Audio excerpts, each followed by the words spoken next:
ticket afterwards and hang out with them. Or they go to the cafe if they're in the second series and they just wait there for their series to happen. You know, there might be some people out there right now just waiting for that Live Sandbox KT series later on.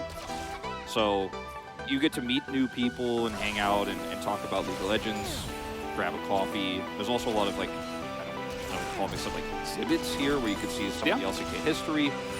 It's a really fun place to come down to. Even if you don't have a ticket, you know, good luck getting one. Like I said, this one's full. Oh boy. Well, this is bait out of the side of Fredabreon as Umpty is down here at level 2. Tunny will be punished for his aggression. Not going to get on in there. Loses both summoners, as does Henna. But of course, the kill will go over to the side of Fredabreon. Yeah, as long as you see this there. Now, as you mentioned, with the burst damage useful in other places. Okay, we have this Keeper's Verdict stolen, but Karis just not going to elect to use it just yet. Waits for the Skarner to come over, and that just leads to his death instead. Lava just going to pick up the kill. Skarner's still not level 6, by the way.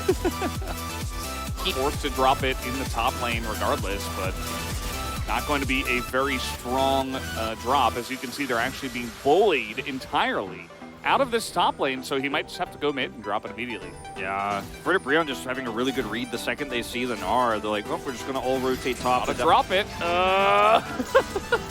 Okay, there it is. Okay, it did not get interrupted, though. Yep, so still going to drop, but not going to be very high value here. It might actually force an awkward team fight that Life is not prepared to take due to his not here. Yeah, they're forcing this so hard. The tidal wave does come out, and yeah, Vizeri does get bopped away, but no charge, an extra kill to the victor. And Dudu's, you know, he's just hanging out. He's getting some plates, I guess, but his team, meanwhile, is not in a fun situation here for Fredabreon. They're just waiting for these Drakes to spawn. It's the bro way. So elemental, this team. Yes. It's looking pretty good, especially in the mid lane here. You see that Lava with a 1,200 gold lead at this point in time. And this is a moment where the crown can sometimes feel very oppressive. It's very easy to proc as a Lucian. Speaking of which, Tunny nearly dies. As the charge is going to come on in here, Onfleek looking for, okay, he is going to actually get this ultimate off, but the rest of the team not really in a... I think Life might actually just want to try to somehow bait out a trade for objectives on Baron for this Drake. Maybe that's their best angle. It's kind of what it looks like here as Delight engages onto the Skarner. Onfleek just going to flash away, gets an impale onto Umpty of everyone, but that was just very desperate as Morgan here is just going to nuke people from very far away. That is what Gwen and Zeri can do, especially with the builds that Morgan is also going for here.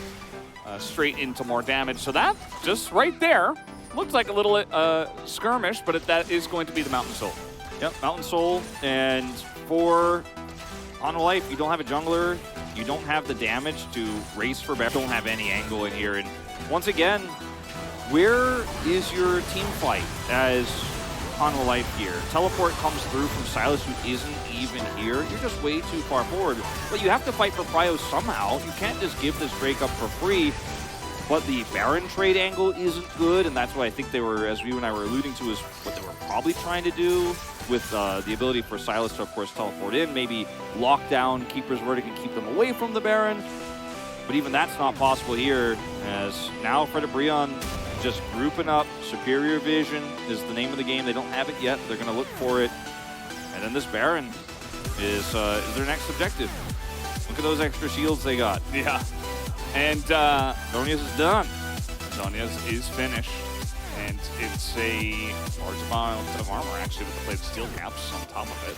The Zhonya's itself, not really that much, but decent additional set. Begins to stack up a little bit. If Karis can burst him down, maybe, but he's gone that utility build, as we did mention. With Mountain Soul, you know, it's getting up there. Yeah. Probably don't want to be grabbing this guy, but who do you want to grab as a Skarner? Victor has 103 armor with the items that he has. So even he is not going to be easy to kill, especially with the crown if that is up. And yeah, I mean, you have insane Baron positioning as well, because you can just Zeri poke, you can potentially Gwen poke, you have Keeper's Verdict to knock the junglers away. You have pretty good turn with the Nautilus mostly. It's kind of insane how Crown scales as an item to the late game, because that damage production is so much more impactful in the later parts of the game than it is in the later parts of mid-game, even, for example, because this is when the Lucian really wants to just pop somebody, and if he cannot do anything but take the crown away, he's like putting himself at risk, you know? He gets caught by an extendo beam while he's up there trying to take that away, then he gets slowed, he gets Nautilus ulted, and then Victor is impaled, which again, would be like, how did that happen? We have to ask. But even if he does, he's probably going to survive for a very long time, long enough for the Zeri to do the damage follow-up. And if this was an even game state, we could have a lot of more interesting conversations about the Skarner potential pick and the burst damage that we discussed in draft, but this is not that game state. Yeah, especially when you're a Skarner from behind, you don't have any vision control, so you are seen at every turn. So there's no angle for you to randomly get an amazing impale off, as we do have this Baron started up, and again, you can see, okay, looks like they're going to try to take the fight after it, but the Nami's going to get hooked here, as Vista does not have flash, so he's just dead. As Gar is going to throw out his own depth charge, the Gnar that teleported in, instead of, you know, maybe getting the bottom turret, is not going to do anything, and yeah, it's just a free Baron to Fredabreon. So many late teleports from Karison due to this series, where the rest of their team is like, I need you here, but when he's called to the battle, he's not set up for a fight. He's teleporting to a ward that's an island off in the middle of nowhere even, and he could have, just like you said, gotten the bounty of that turret bottom side he was pushing towards, and you'd feel better about the situation. Now he's lost his teleport and you've lost the Baron. You have to be way more decisive in these moments, Hanwha Life, but again, it's a tough game state. It's really hard to criticize this team considering where we are right now. We can criticize how we got here, but criticizing what happens at this moment in time is really just unfair.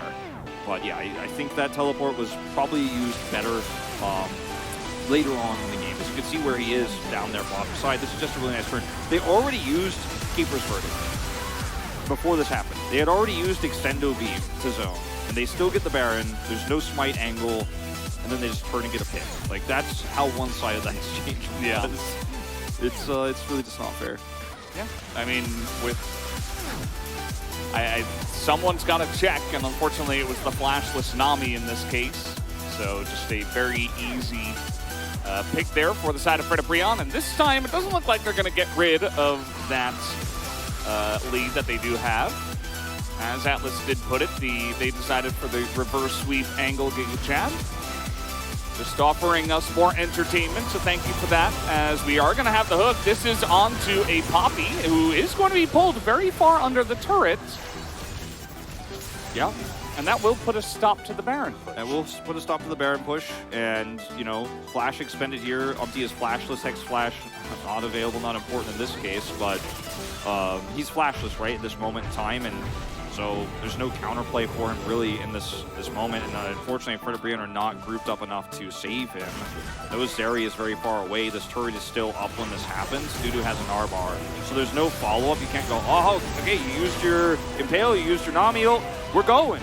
And I think if Dudu doesn't have Narbar here, maybe, and your Zeri is there, maybe you actually do try to turn that, but it was a really nice spot by Onfleek saying, all right, Poppy's gotten a flash, I'm going to flash this and impale him, and they cannot actually turn on us. So small edge here right before Elder. I mean, they have the better setup, they have vision control here, they need Spire online. They will not have, of course, Flash Impale, but I think this is the best scenario Hanwha Life Esports was ever going to get.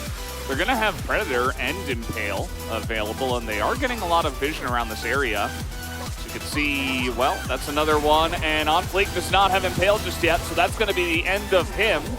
Just trying to clear a ward right in front of a lot of engage. So that's going to be the Skarner going down. This should be Elder to the side of Fredabreon. It does look like Hanwha Life want to put up a bit of a desperate fight here. Dudu does not have the Mega Gnar. Another fantastic hook for Delight. He is just not missing on these ones, as, yep, just a bit of desperation. This fight was never going to look even, as Chunny is being chased down by the very fast Lava, who is going to hit the Q.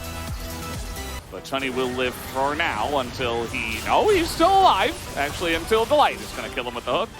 And that just might be the end of the game. This will be a full ace to the side of Fredabreon, and they will push the top lane. Was a much cleaner ride through their advantages than what we saw in the last game, but The lack of an Ari, the lack of a real pick angle here for Hanwha Life Esports, and the Nami who can't clear vision is so frustrating as Hanwha Life. We can just never find any angles to try to get a comeback in this game. The scaling is too good for Frederick Brion. And it all started with that level 2 from Chani that went very badly.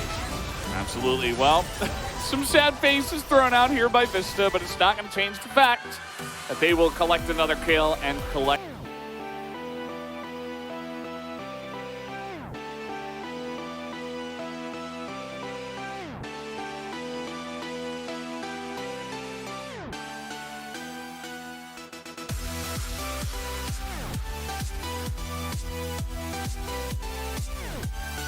노틸 풀공도 해 그냥 아무나. 끌게. 들어간다. 남이 넘어왔어. 남이 봐. 끝까지 가. 남이 높을. 남이 높을 끝까지 가 여기. 해볼게. 너희 끝까지 가봐 그럼.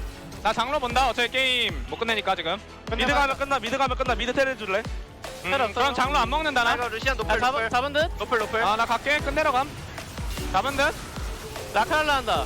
나 끝까지 따라갈게. 잡아. 어차피 탑라인 있는데. 잡으러 가자.